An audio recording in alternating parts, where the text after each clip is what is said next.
नमस्कार। हस्तरेखा के इस अंक में आपका बहुत बहुत स्वागत है। आज के अंक में हम जानेंगे कुछ विशिष्ट चिन्हों के संबंध में। इस हथेली को जब हम ध्यान पूर्वक देखते हैं तो ये देखें, यहाँ पर इनकी मणिबंध की कुछ रेखाएं आपको दिखेगी और यहीं पर से देखते हैं कि मणिबंध से ही एक रेखा ये निकलकर ये भाग्य रेखा बिल्कुल धीरे धीरे ये शनि पर पहुंच रही है। ऐसी भाग्य रेखा बहुत ही बलवती और मजबूत कही जाती है, परंतु एक बात ध्यान देने की है कि भाग्य रेखा इनकी जो है बिल्कुल मणिबंध से होकर निकल रही है। ये देखिए, कोई गैप नहीं है और ये मणिबंध से होकर निकलना और भाग्य तक अर्थात शनि पर्वत तक पहुंचना।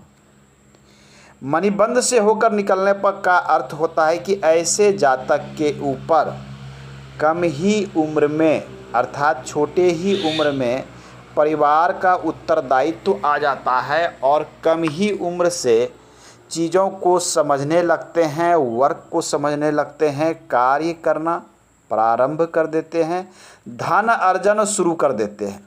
तो कुछ मामलों में तो ये शुभ है कि बहुत ही कम उम्र से ऐसे व्यक्ति धन बनाना शुरू कर देते हैं, परंतु कुछ मामलों में कि इनके ऊपर कम उम्र में ही दायित्व आ जाता है। ये है एक इसका पॉइंट है। अब आइए इनकी हथेली में देख रहे हैं कि ये जो भाग्य रेखा निकली है ये बिल्कुल शनि तक गई है और यहाँ से एक रेखा निकलकर आप सूर्य की ओर जाते हुए देख रहे हैं। ये देखिए, बिल्कुल क्लियर सूर्य पर जा रही है और एक रेखा यहाँ से होते हुए बुध पर्वत की ओर जाते हुए आपको दिखाई देगी। क्या कहती है ये रेखाएं? सूर्य रेखा जब लंबी हो, स्पष्ट हो, क्लियर हो तो यह व्यक्ति के नाम में, ब्रांड में, वर्क में 4 चांद लगाने वाला होता है। अर्थात किसी इस जातक के कार्य जिस भी क्षेत्र में ये वर्क करेंगे उसको चारों तरफ फैलाने का कार्य करेगा। इस जातक का नाम, मान सम्मान और यश चारों तरफ फैलेगा। वो फैलेगा इनके वर्क के कारण।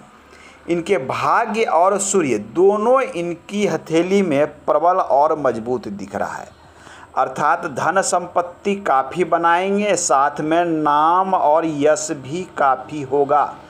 समाज में लोग इनको दूर दूर तक जानेंगे। बिजनेस की रेखा बुध पर्वत पर पहुंच रही है। इसका अर्थ है कि ऐसे जातक बड़े स्तर के व्यापारी होंगे, बड़े स्तर के व्यवसायी होंगे। इनका जो वर्क होगा वो उच्च स्तर का होगा और ये बड़ा वर्क करने वाले ऐसे जातक होंगे और इनके बड़े वर्क से इनका नाम होगा सूर्य के कारण और भाग्य के कारण धन संपत्ति काफ़ी मात्रा में होगी। तो यह जो चिन्ह आप देख पा रहे हैं, यह चिन्ह बहुत ही कम जातक के हथेली में आपको देखने को मिलेगी। हजारों में से किसी एक व्यक्ति की हथेली में इस प्रकार की रेखाएं दिखती है। ये हो गई प्राइमरी। सेकेंडरी की ये रेखा इनकी हथेली में कितना बलवती है और कितना शुभ फल देगी, यह निर्भर करेगा इनके पर्वतों की स्थिति पर। हम इनके पर्वत को देखते हैं तो गुरु पर्वत सामान्य अवस्था में, शनि पर्वत भी सामान्य अवस्था में, सूर्य पर्वत भी सामान्य अवस्था में, बुध पर्वत उच्च अवस्था में दिख रहा है, शुक्र पर्वत उच्च अवस्था में, मंगल भी शुभ अवस्था में, चंद्र भी शुभ अवस्था में। अर्थात इनके कुछ माउंट्स काफ़ी अच्छे हैं, कुछ माउंट्स बहुत ही साधारण हैं। जब पर्वत की स्थिति थोड़ी कमज़ोर हो जाती है, ये ध्यान देने की बातें हैं, केवल हमारी हथेली में लंबी रेखाएं होने से हम बहुत बड़ा जीवन में कुछ नहीं कर पाते हैं। हमारे यदि पर्वत हमें सपोर्ट करते हैं तब हम जीवन में उच्च स्थिति पर पहुंच पाते हैं। यदि पर्वत और माउंट्स कमज़ोर हैं तो रेखाएं शुभ प्रभाव तो देती है, परंतु 100% 100% इसके शुभ प्रभाव नहीं मिलते। अर्थात जितनी चीज़ें आपको प्राप्त होनी चाहिए थी जीवन में, उतनी प्राप्तियां नहीं हो पाती है।